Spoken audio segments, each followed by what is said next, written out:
Anxiety often shows up in sneaky ways in overthinkers and overachievers. In this video, I'll describe how anxiety shows up in ways you might not have noticed. Hi, I'm Kara Hensley, a registered psychotherapist who helps women who are overthinkers and overachievers manage their anxiety so they can do more of what matters to them. So, the 3 ways anxiety shows up in ways that are not so obvious, so people sometimes miss them. Number 1 is avoidance.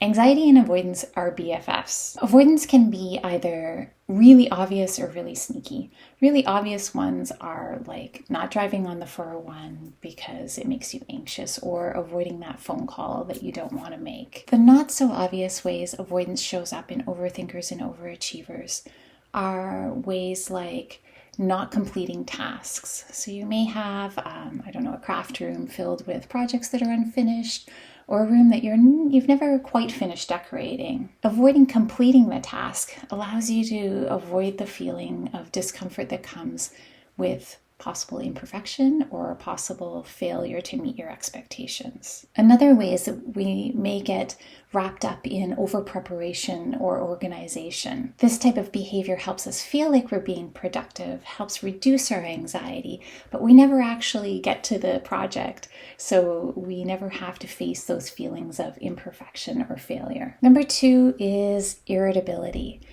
This one can often slip by us unnoticed because there's so many things that can make us irritable. But for overthinkers and overachievers, we are constantly imagining the worst case scenario, or we are trying to meet our high expectations for ourselves.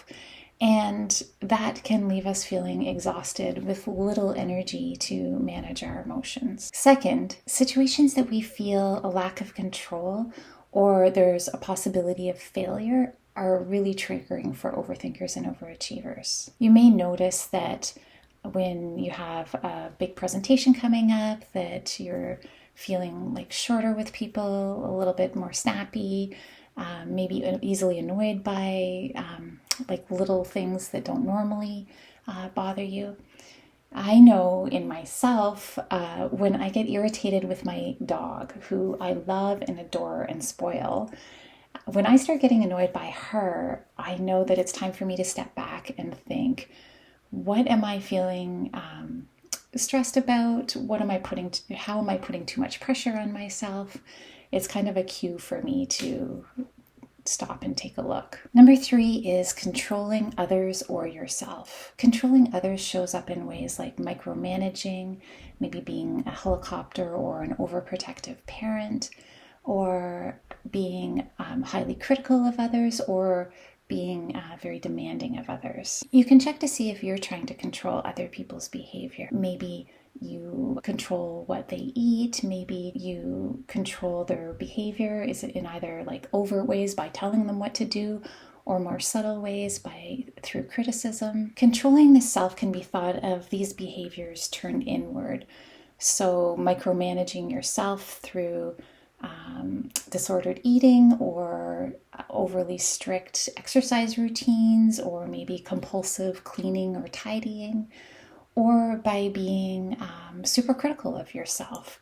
And I often hear that people think that if they are critical of themselves, it helps them maintain strict control over their behavior. I often hear, if I don't criticize myself, I'll lose control and I won't be successful. For people with high levels of anxiety, our tendency is to try to control, and that extends to our anxiety. Check out this video to find out how actually letting go of that control is actually better for our anxiety. Hey, are there any not so obvious ways you see your anxiety coming out? Let me know in the comments. Thanks for listening.